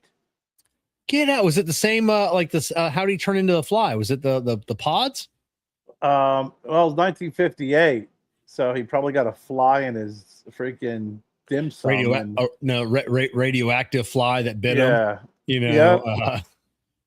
yeah, yeah. So, it's he's I gotta sit here and kind of figure out. um I have to do some research because it's been a minute since I've seen the movie, right? Yeah. I mean, it's old. Like, it's Vincent Price is in it, so Yeah. um you know it's he transformed into a grotesque human fly hybrid after a common housefly enters an unseen into a molecular transporter, which he's experimenting with. Huh? Oh, look at that. Oh, okay. So it's the same. Same theory back in the 58. Wow. Yeah, yeah. I'd have to. I mean, I'd have to see some of those pictures and see how. I mean, because it was. I know the original was pretty bad. I mean, it was. It wasn't as freaking crazy and as grotesque as the new one. I mean, the old school was just basically a guy with a real big fly head and a Yeah. fly hand. Why don't they Um, redo the fly? I think with today's technology, like if they remade the fly, that'd actually be pretty cool. I think the problem that you would have is what you had when they try and do some of these movies is they get a little too fancy with the special effects and they lose sight of the story. Yeah. Um, you know, I I just some translate well, others do not. I think the molecular um, I think that the molecular component it's just basically a box with glass around it. It's not as cool as the Yeah, 1986. not as cool as Yeah, with yeah, the yeah, smoke and everything. I just yeah. saw that on Netflix. They've been wanting me to watch the I guess Nicolas Cage as the Spider-Man as well. Spider Noir. It's What is good. that? What is that about? What is he Spider-Man? Is it an alternate universe Spider-Man? Yeah, I mean, it's a multiverse Spider-Man. So he Oh, was he okay. was he was in the cartoon, the graphic movie, the Spider-Verse.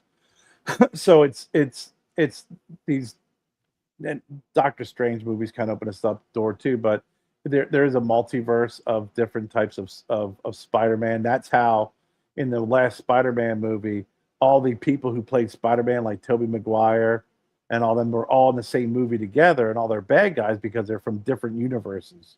Oh, okay. Um, so yeah, Spider Noir is from the multiverse, and he's part of this group that was in the military where They were the Germans were experimenting with different types of creatures and humans, and someone was a half spider, half man, and actually bit him, and he turned into this Spider-Man character. Oh, okay. But I've been watching it. I only got a couple more episodes to go yet, but it's pretty good. I like it. You got to watch it in black and white. Oh, it's not a movie. It's a series. Okay. I thought it was. It's a great 9-hour movie broken up into nine separate. Hey, do you want to watch a 9-hour movie? No. What if I broke it up into 1 hour chunks and we watched them all back to back? Oh man, I'm in. Yeah, I'm in. Jessica, we were talking about at dinner last night, and she wanted to watch go through the original Little House on the Prairie. Let's start from the beginning. She goes, it'll take us a couple of years, and but we can watch them all. And I go, no, that's a big negative. No. Yeah, no. Yeah, no. Yeah, which movie I did watch, which you should not, is the Adam Sandler, the Old West one, the Ridiculous Six. Did you watch it? No. Don't. It was so bad. Adam Sandler movies, it's like for some reason, man, Netflix just dumped a bunch of money at him and said, "Here, make some really shitty." He had, was it 6 or 9 movie deal that he had to make. Oh yeah, it's like, hey, do you remember that character that I played that one time on Saturday Night Live back in 1995, and it never actually made it on air? Yeah, well, let's make a movie out of that. Yeah. So Fright Night was the movie I was thinking of, which was a great movie from the 80s, right? Yeah. And it's about a guy that moves in next door to this kid who's a vampire. They redid it with Colin Farrell. Okay. And I'm like, I watched it like, okay, we got special effects. And the original was way scarier because there was so much suspense because they didn't have, the freaking technology they have now. Yeah. And they don't have the freaking special effects. Even in 2011, it was still pretty decent. But just like, he was revealed to be the vampire very early on in the movie. And then it just was all this crazy, stupid shit and special effects.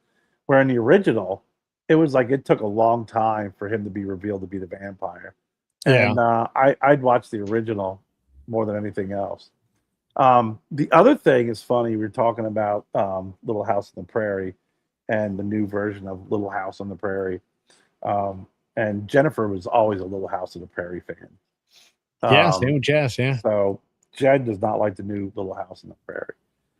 I guess once you got the whole Michael Landon, thing, and the Jessica's saying that a lot of people were complaining that it's gone woke, but she goes, I don't see it other than the preacher being black this time. She goes, there's nothing woke about it. That she doesn't understand what people. I'm like, well, it's just because it's different. It's. I can't weigh in on it because I didn't watch it. And I don't know how you could make a movie that was set in the 1800s woke. Yeah, I don't. There's going to be no blue-haired. It's not like with a nose ring. Hey, where's Doc Bob? Oh, he's with his partner. Yeah. Oh, yeah. Exactly. That they're not. They're not showing that. So. Yeah, and we're okay with that. Yeah. We're okay with that. We're good with that. But it's I found I sometimes just mindlessly, what do they call it, dead scroll, whatever, doom scrolling, and I came upon this. I always like to watch these guys who talk about horror movies, right? Yeah. And there's a guy who's pretty good, but he gets a little annoying. He's like, "This is the best movie. This will scare the shit out of you." But I scrolled and I started watching this thing about the movie Evil Dead, right? Yeah. I don't know if you've seen any of them or are familiar with the series. I've seen the original 30 years ago, whatever which is it was. A frightening movie when you watch that movie in the 80s. Yeah. Frightening. Sam Raimi's debut. He's known for all of his great movies afterwards, right? So as I'm reading that, I'm watching this, I'm like, it connected the dots. So I watched the new Evil Dead movie, and I'm like, caught up with special effects again. I like the freaking Bruce Campbell with the freaking, the old yeah. special effects. But then I realized that, and let me stop and kind of Tarantino this. The other night, Jennifer and I watched the new movie called The Mummy. It's on HBO. It's free. Oh, yeah. Nothing going on. How'd you like it? It's the Lee Cronin's The Mummy. Okay. And I watched it and I'm like, fucking, this was like more like The Evil Dead. This is more possession than it is a freaking mummy. Like when I see a mummy, I want to see a rap mummy, Yeah, exactly. answer some people. And then they were like, well, Lee Cronin did the new Evil Dead Rise. And so bring you back to present day, I'm scrolling. The Evil Dead movie wasn't a remake. It's an anthology of the book. What is it? The Necromancer or the Necronomicon? Yeah, the Necronomicon. Yeah. So there's 3 books. They state that there's 3 books. One was in that farmhouse, which had Bruce Campbell in them. Yeah. Another one ended up in a farmhouse in Tennessee, which was the newer Evil Dead movie. And the third one is under was in an old bank in a safety deposit box that was built on top of and that's what the new the Evil Dead Rise is. Oh, okay. Those are all different, movies based off of these books. The Mummy, they made a reference. The Mummy is connected to the Evil Dead series because of the demon that is in that same realm as the other demons from that book. And then they're like, the other movies that are connected to it are Friday the 13th, Freddy Krueger. I'm like, whoa, stop. How the hell Friday the 13th, the mother read the Book of the Dead to bring Jason back. The same with Freddy Krueger. And it was really interesting. Drag Me to Hell. All these different movies are all connected in that Evil Dead universe. And then they tell you, here's how you got to watch them. So I started watching and I stopped the Army of Darkness just because it's a hilarious movie. Yeah. But it is a great movie. But they talk about how, Bruce Campbell in that movie actually ended up going back to get the book, brings it back to that, 1500s, 1400s, or 1300s, and put it in that castle where eventually it's found by the guy who takes the book back to the cabin that Bruce Campbell found it in. Ooh, mind blown. Yeah, but I was like, I made me feel a lot better about Cabin in the Woods. So there's a whole bunch of movies that are all connected in this Evil Dead universe, and I was like, oh shit! So now it's got me okay. We watched the Evil Dead 2, even funnier than Evil Dead. The Evil Dead movie, I remember watching that and being scared out of my ever loving mind. Yeah, that movie is fucking crazy, and it was 1981 that movie came out. Man, 1981. So I watched that. Yeah, I probably saw that. Yeah, in the early 90s is probably when I would have seen it. But so I probably watched it somewhere around the age of 14 or 15. Back when after a couple of years, and you go to the freaking you grab it off the freaking the local Blockbuster or whatever freaking local video VH store was in your town, and it was downright freaking frightening. And then we watched Evil Dead 2, and I was like, okay, well that was a little bit funnier. And then and they even did the series, Ash versus the Evil Dead. Yeah. I was, but they really expanded it out into more and more movies. That like I said, Freddy Krueger. I guess they said in one of the Evil Dead movies, his glove was hanging in the background. Oh, really? Yeah. I didn't realize that. I was like, you gotta be so. Evil Dead Rise, Evil Dead Burn is the new one.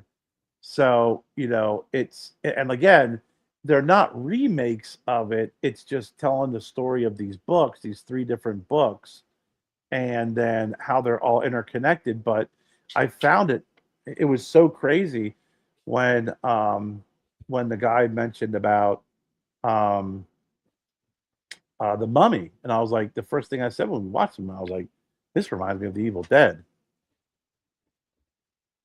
That's trippy, there's a I forgot to send it to you earlier, a Seinfeld thing. I'll get back to it in a second. I do one-off pieces for people all the time. Reach out to me, Kevin at cigarprop.com, or just hit me up on the Facebook, and I'll hook you up. I didn't actually see what Dreamer Cigars is announcing for the give. What's Adam giving away? And then watching the European Tourist Tracing USA. They're awesome. Yeah, I love the Europeans now. They're having a good old time here. There was a from one of the Seinfeld groups on Facebook, and it was a screenshot from. Did you see the one from a night court where No. where Estelle played a prostitute? Oh my And god! she was come across the night court. Kramer was in that episode as well. Really? Michael Richards. And one of the people sitting in the back, just where the people sit and watch, was the hairpiece guy from when George gets the toupee. And he's like, all of you people with hair think you're so much better than everyone else.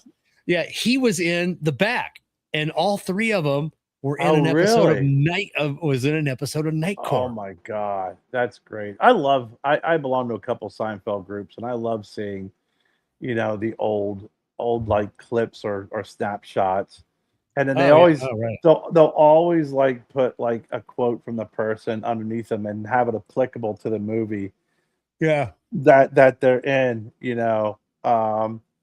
and like Uncle Leo, he's been in a lot of stuff. He was in like the Outlaw Josie Wales and stuff, but he's a good Jew in all his roles.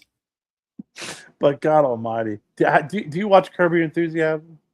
I've seen dozens of episodes. I mean, I'm nowhere near, but then I've seen hundreds of clips, on the socials. So yeah, that one I tried watching the series and it just annoyed me because it was like one of those things where like at night I like to watch Seinfeld, or I like when I'm laying in bed because they're funny, and I found that trying to watch that at night, it was like it gave me anxiety because Larry David is always like 1,000. He's annoying as shit. But after watching several clips and like you said, thousands of clips, we got back into it again, and Jen hated it at first, and now she's hooked on it. Yeah. So we're trying to like go back and go through and watch all the episodes, and we're making some here. And there was one last night. It was a classic Karen Kev. Was the the one guy was pissed off because Larry was telling his girlfriend that her tap water was terrible.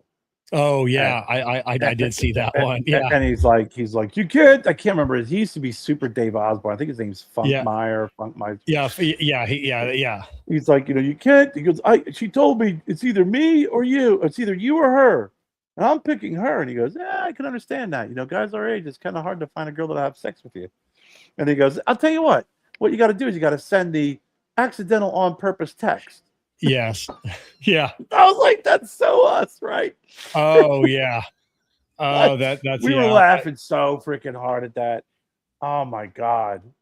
Oh yeah, and I grew up watching Super Dave Osborne with my dad. Oh yeah, so, yeah. Super Dave Osborne was the best, and I realized just how just dry and funny he is.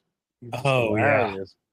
But it's also kind of crazy to see like Richard Lewis, like how he just started declining. Yes, and towards the end of that series, he died. He died that year, the last season, but I didn't realize like he and Larry David, they legitimately were like born like the same day, and 3 doors down from each other, 3 rooms down in the same hospital.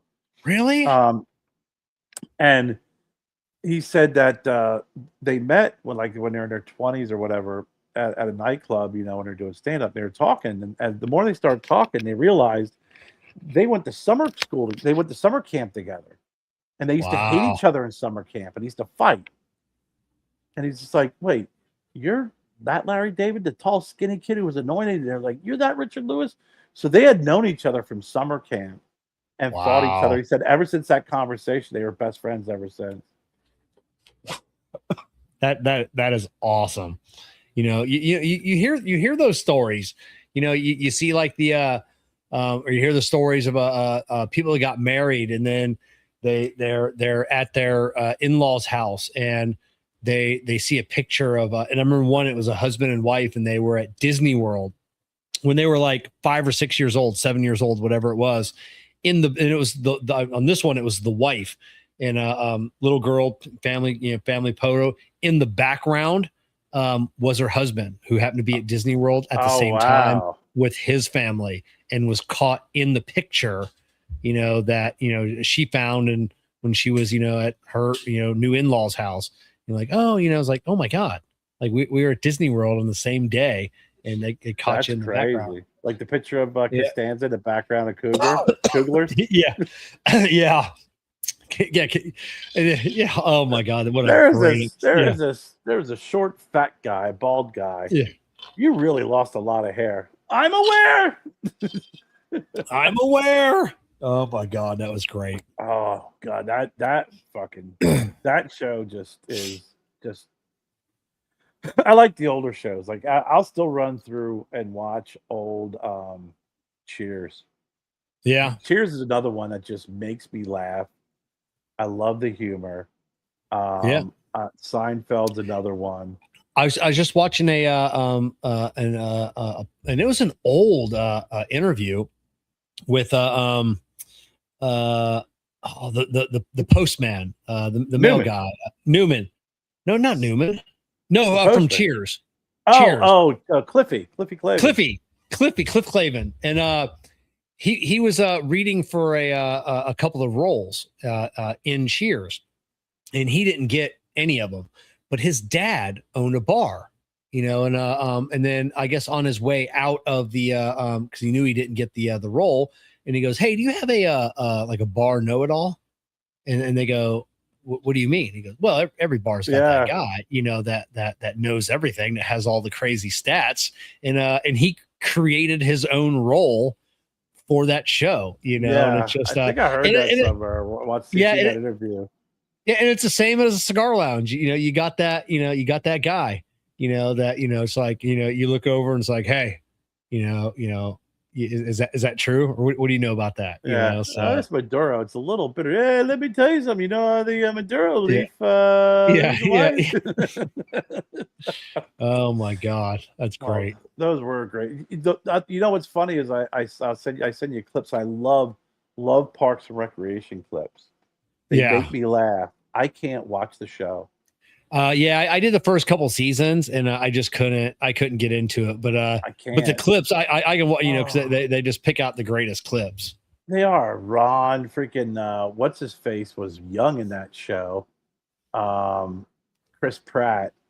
Yeah. He and his wife, like when they're together, some of the stuff that he says is just priceless and hilarious. Oh, yeah. I'm like, how can you, like, these clips are just too funny, and the show is just it goes nowhere fast a lot of times. It's so slow and boring, but yeah, that's one of those shows that I love the clips. I can't watch the show. Yeah, it is very frustrating. That frustrates me. That's what made me kind of buckle down and force myself and really get into Curb Your Enthusiasm, because the clips were freaking funnier than hell. Oh yeah, they're hilarious. William, I got a slick back mullet currently, but when baldness runs in the family, so he starts losing his hair, I'm gonna buzz cut.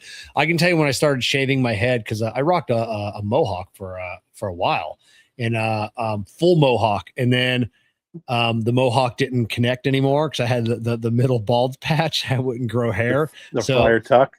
The friar tuck, and then I rocked like a half a hawk for a little bit. And it's just like, it's time. You just gotta let this go. And That's when you got to go for the. Remember? Do you remember the Road Warriors? Hawk Yeah. had the bow hawk, and an animal had the two stripes on the side. Yeah. Yeah. That's what you had to go. You got to go for that one.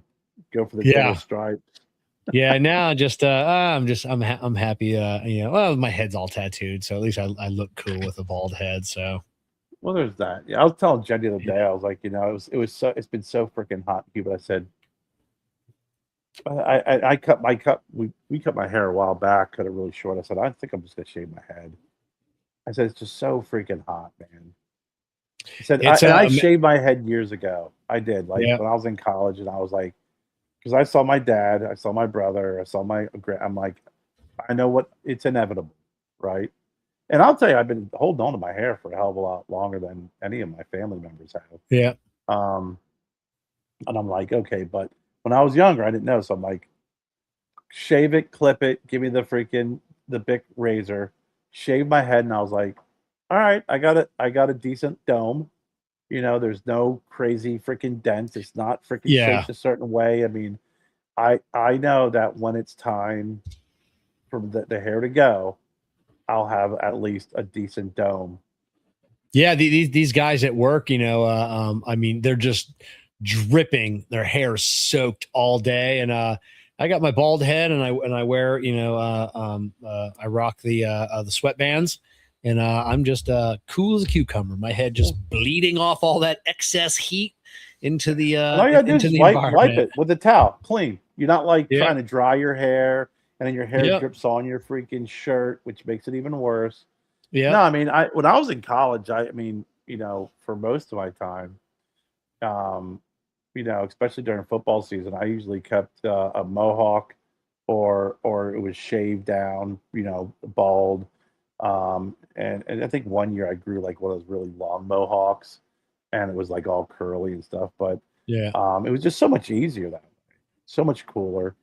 Your freaking helmet just slid right on. You didn't have to worry about freaking, your hair, like you said, retaining sweat and it was so much better. You pour freaking water over your head, it feels good. So yeah, I knew I wanted to make sure that my head didn't have like you said, bumpy heads and freaking all sorts of divots and growths. Yeah, I see some guys with some shaved heads, and I know they got to shave it for because they're bald, because you can see their hair outline. I'm like, I feel bad for you, guy. You do not have a round ass head. You got that big old dent in the fucking back, and it's like or it's oblong, or it's fucking like it mushrooms out a little bit. But while we're winding down tonight, I did want to bring something up. And it was something I was excited about. Now I'm getting annoyed. I'm getting annoyed with this UAP UFO release. I know. Did you see the recent releases with some of those freaking UFOs? No, I didn't see the one they did the other day. I didn't see that latest dump. It literally, I'm like looking at this UFO, and I'm looking at it going, I think I saw that on the roof of an RV at a Buc-ee's. They're no longer saucers anymore. Like, they're getting into all these crazy looking shapes and stuff, and I'm like, okay, either something terribly, terribly wrong is going on, and we never knew about it, and we would occasionally catch a glimpse of a flying saucer, or there were so many fakes out there that went with your standard saucer image, that was ingrained into our heads, but there's just so many different shapes. And I mean, half of these, these flying spheres and stuff, I mean, I'm just so annoyed with it. I just wish they would stop the releasing and just come right out and just do a press conference and say, here's what's going on, instead of just releasing these ridiculous files. I agree 100%. I'm they've released nothing. I don't care if there's a presidential mandate, a congressional mandate. These companies and these organizations, or these 3-letter intelligence agencies, they're not releasing anything. You know, it's like if we don't know they have it, they're not going to release it. They're like, oh, hey, we'll give them some old shit that doesn't show anything.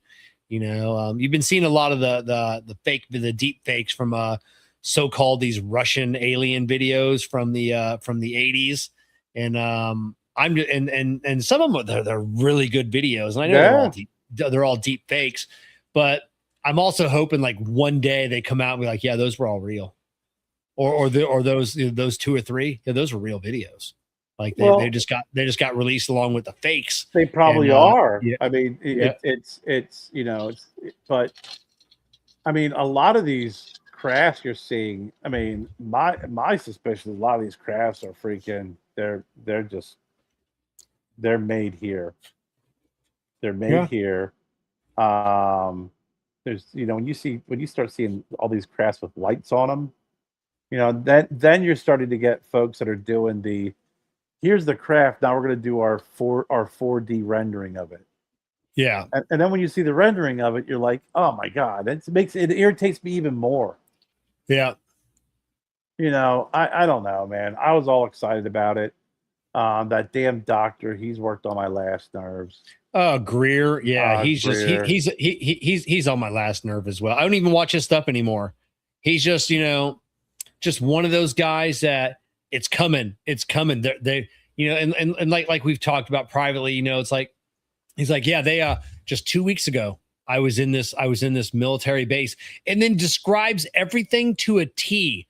And it's just like, they snuck you in and then you decided to blast it on social media, not like the government could, like, oh, hey, we know exactly what he's describing. Let's find out who let him in, and let's court-martial everybody, that let him in on that base and showed him these aliens, or they showed him this ship. And it's like, that didn't happen. That didn't happen, guy.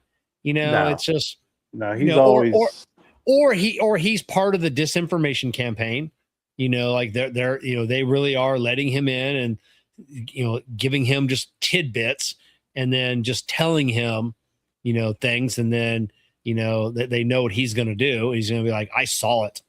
They're gonna say we have this alien and this is what he looks like, and this is how we captured him, knowing that he's going to go on social media and be like, hey, I was in this base 2 weeks ago, I saw it with my own eyes, and it's just, yeah, he's worthless now to me. He's dead to me. He is definitely one of those guys. I think for the last couple of years it was like, oh yeah, we're gonna big and out. We're going to learn this. We're going to learn that. Yeah, we're going to do this. And then what happens is when they start releasing this, he goes, oh, those are just, just made by Skunk Works. Oh, that's just reverse engineer. It's just, and I'm like, well, dude, then do something, like show something. If you're going to all these highly classified facilities, then start taking pictures, do something, because it is really, I went from being excited to being annoyed real fucking quick. Yeah, exactly. But we still have the one guy with the lady in white, the guy that was taken aboard the ship. So we still have his August, September prediction coming true. If on the whole Egypt thing, if the stars align and there is a sandstorm that day, the sky will turn orange, and that's when the age of disclosure begins.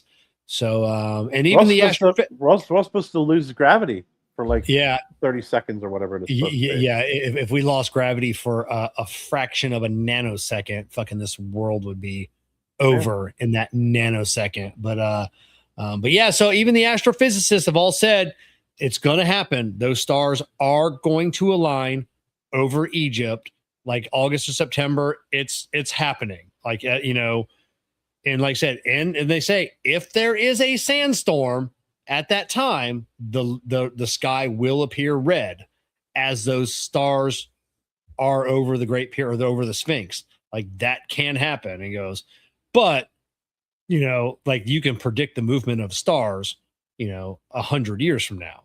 So so he could have known this. So like they say it, whether the age of disclosure begins at that point. I don't know, so we we still have that to look forward to. You know, Well, so what that, is the that that's definition of coming the up. age of disclosure? I thought we're right now in the age of disclosure. Well, I guess that's the if everything aligns, that's when we've heard this before, that's when they will make themselves known. So, but we Which keep one? hearing, Which yeah, one? we keep hearing that from Lou Elizondo. Yeah, which ones? I mean, there's the Greys, there's Yeah, the Nordics, the Nordics. there's the lizard people, Yeah, the and then there's mantis. the mantis. Those are Yeah. the 4 biggies. Yeah. So I hope the I don't know. mantis people show themselves. That'd be pretty cool. That'd be pretty. That'd freak us the fuck out right there. The Nordics, like we could handle the Nordics. You know, Nordics, like, no one would believe. We're like, give me a fucking break, dude. That's just an albino in a freaking outfit. yeah, that's it. That's just Halan from the soccer team. Did you see him? Did you see him getting off the plane in Norway? You know, No. because they lost or whatever. And he's coming down the jets from his plane, and he's holding like underneath of his arm. It's like a raccoon, like a stuffed raccoon mounted like on and the raccoon's got something like in its paws or something. And I saw it right before the show started, so I didn't see what it was that he brought home with him from America. Some kind of raccoon. They love themselves from America, don't they? They do. Oh God. Oh, that's got to piss off the rest of the freaking. I saw the one the one skit from a husband and wife, and they're back over here, and I was telling Jessica about it. I don't know if I told you about it or not on last week's, but he's at home. They're getting ready to have a breakfast, and his wife serves him a plate, and it's beans and toast, and maybe it's for lunch or something. I don't know. And he's just looking at it, and she goes, "What? It's your favorite?" And he goes, "I want Chick-fil-A." Yeah. I told you I watched that clip of that guy when some Irish guy, they were talking to him, or Scottish. He's Drop my cigar. he was you all right? You on fire? Yeah, I dropped my cigar. And he does the whole, you got steak and shake. Yeah. You got freaking steak and shake. And you got Chipotle. $12 for a burrito. Yeah. I was dying. And just the way he was describing it was like he freaking, just, discovered plutonium, by accident. Yeah. It's like that's the freaking the best when you see that or you hear that, they drank Boston out of beer. You're like, Yeah, I know. The that's Scots. awesome. The Scots. Showing up with their bagpipes and just freaking taking over and just drinking everything in sight. And then the only thing left was Michelob Ultra. Yeah. I love they're taking all of this home, and the biscuits and gravy. That's the one thing that people say like they have biscuits and gravy over there, but it's not like what we would consider biscuits and sausage gravy, scones and gravy, whatever. And so I'm excited to see them posting still, while they go back home and all the things that they want. How many of them made a friend in America, exchanged addresses, and been like, "Listen, I need you to send me more ranch dressing." Yeah, that's the TSA had to put a thing on ranch. If you're going to bring ranch, put it in your checked luggage. I need ranch dressing. I need Skittles. I need freaking Pringles. I need Cheetos. I need all that good freaking bad stuff for you. That's it. Okay. All right, Kerr. Yeah, man, this one flew by fast. Today's been a fast day. I know. I gotta fucking go back to work tomorrow. It was one of those days that said it's a long, fast day. I mean, it feels like about an hour ago I woke up and had my coffee. Yeah, I hear you. Seems like just a couple hours ago I was having my breakfast, and then I had biscuits and gravy for dinner again because I made a lot of it. So seems like I just ate it, and then next thing I know, I'm eating it again. And Jessica won't eat it. She won't eat it. She Damn. won't eat it. Come on, Jessica. We got to smoke our cigars too. That's it. So, all right, man.